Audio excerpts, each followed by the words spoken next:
The Council of Apex had never tested a human before. They gathered in the obsidian chamber deep within their fortress world, their armored forms casting long shadows across the polished floor. The Krythax were apex predators, four-legged, scaled behemoths with mandibles that could crush a steel and eyes that glowed like molten copper. For 10,000 years, they had ruled this sector of space, conquering worlds and species with methodical precision. But humanity had emerged from a backwater planet called Earth, and they had done something unprecedented. They had negotiated instead of surrendered. "This Lyra Voss," growled Commander Thaxian, his voice rumbling like distant thunder. "She claims her kind deserves a seat among us. She must pass the trial of instinct." The other council members clicked their mandibles in agreement. The trial was simple and absolute. They would release their young, cubs barely 6 months matured, already the size of earth lions, with teeth like daggers and hunting instincts honed by millennia of evolution. If the subjects survived without killing any cubs, if they could somehow coexist with predators for 72 hours, they would be deemed worthy. No species had ever passed.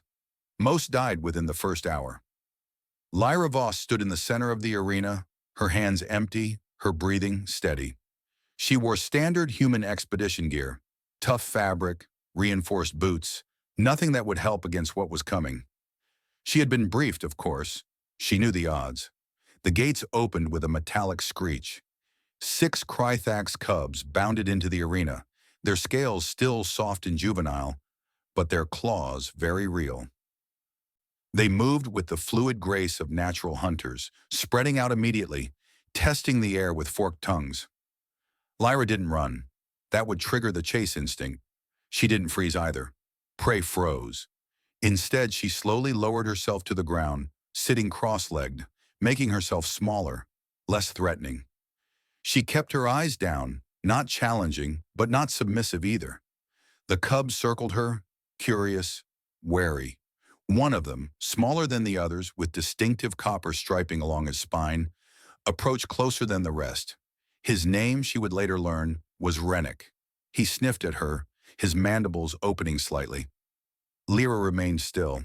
Then she did something the Krythax observers never expected. She spoke, not in their harsh, clicking language, but in soft, rhythmic tones. Human lullabies her mother had sung to her. Meaningless to the cubs, perhaps, but the cadence, the calm vibration, that was universal. Rennick's head tilted. He sat down in front of her.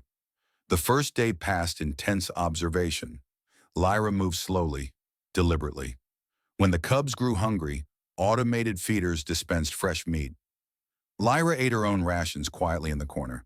She didn't compete, didn't threaten. By the second day, something remarkable happened.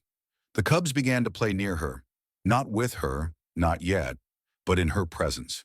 They wrestled and tumbled, their mock battles fierce but controlled. And when one cub, an aggressive female named Cyrax, got too rough and bit Rennick hard enough to draw blood, Lyra acted on instinct. She stood up and placed herself between them. The arena went silent. The observers leaned forward.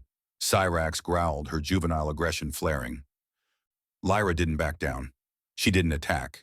She simply stood there, arms slightly spread, making herself appear larger. Then she did something extraordinary. She mimicked the warning rumble the adult Krythax made, a low vibration in her throat that humans could produce with effort. It wasn't perfect, but it was close enough. Cyrax hesitated, confused. No prey had ever done this. This small, soft creature was acting like a guardian. The moment stretched. Then Cyrax backed down, turning away to another part of the arena. Rennick, still bleeding slightly from his shoulder, pressed against Lyra's leg. She gently examined the wound, pulling a small medical kit from her pocket. The observers watched as she carefully cleaned and dressed the injury, her movements precise and gentle.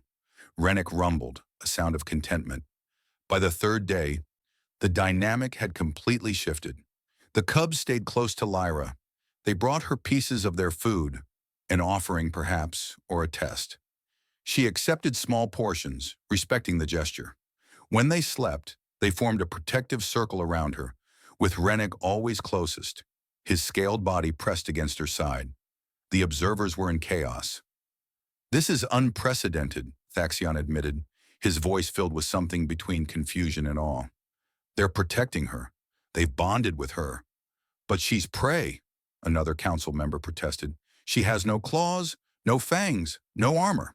No, said Elder Kasara, the oldest of the Krithax, her voice thoughtful. She has something else. She understands hierarchy without dominance. She communicates safety without submission. This is not weakness. This is sophisticated social intelligence. When the 72 hours ended, the gates opened again.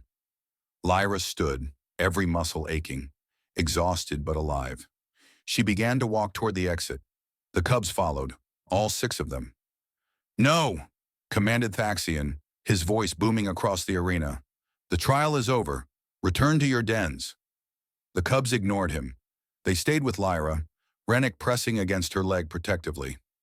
Lyra turned to face the observation platform. With respect, Commander, I don't think they're listening to you right now. For the first time in recorded Krythax history, Commander Thaxion laughed, a deep, resonant sound that echoed through the chamber. Humanity, he said, is accepted into the Council of Apex, not because you are predators like us, but because you have shown something we had forgotten, that the strongest packs are not built on fear, but on trust. Lyra Voss became humanity's first ambassador to the Krythax, and Rennick became something unprecedented, the first Krythax to choose a non-Krythax as his packmate. Where Lyra went, he followed, a living symbol that strength came in many forms.